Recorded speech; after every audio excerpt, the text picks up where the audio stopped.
Hi guys, in this video I'm going to cover the content of how a consumer can protect themselves in relation to personal finance, which is linked to BTEC Business Level 3, Unit 3. Consumer protection related to personal finance. There are laws and organizations that are responsible for protecting the rights of consumers, protecting the right of you. They help in relation to personal finance to make sure that the consumer has not been exploited or treated unfairly.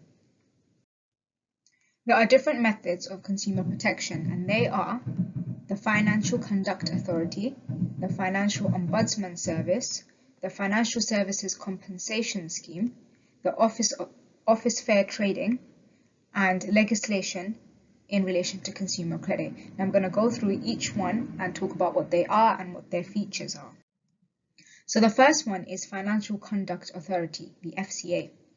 So they are an independent organization that regulate the actions of a financial service and financial firms.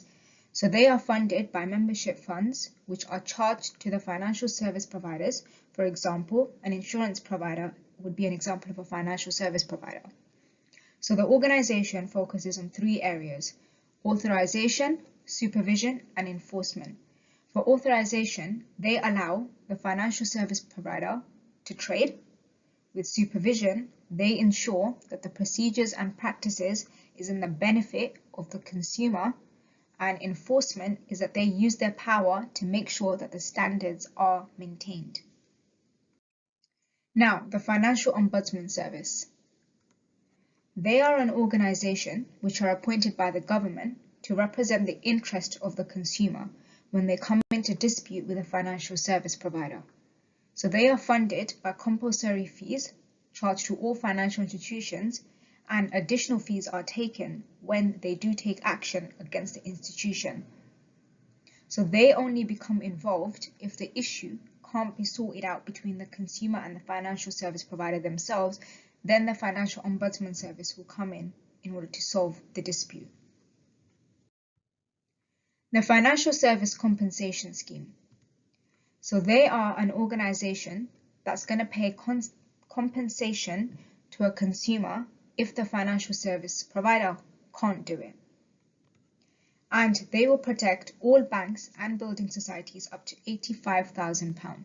So if the financial institution does go bankrupt, then the savings will be refunded by the Financial Service Compensation Scheme. The Office of Fair Trading. The Office of Fair Trading is a government organization that was established to regulate all markets, including financial markets. So their aim is to encourage fair practices and a healthy competition between financial institutions. But however, since 2014, now the responsibility has been given to the FCA, the Financial Conduct Authority. The legislation in relation to consumer credit. So there are laws which are passed by the government to enforce regulations to any firm that is offering credit to consumers. So any firm that does offer credit to consumers, for example, if they're leasing, then the agreements, all the credit cards have to be registered with the FCA. Now these were the methods of how a consumer can protect themselves in relation to personal finance. Now to test your knowledge, you can pause the video and answer these questions. If you like the video, then give it a like. If you want to see more videos, then subscribe to my channel. If you want to see more updates on videos and resources, then follow my Instagram. And if you want resources related to this video, then go ahead to my test shop.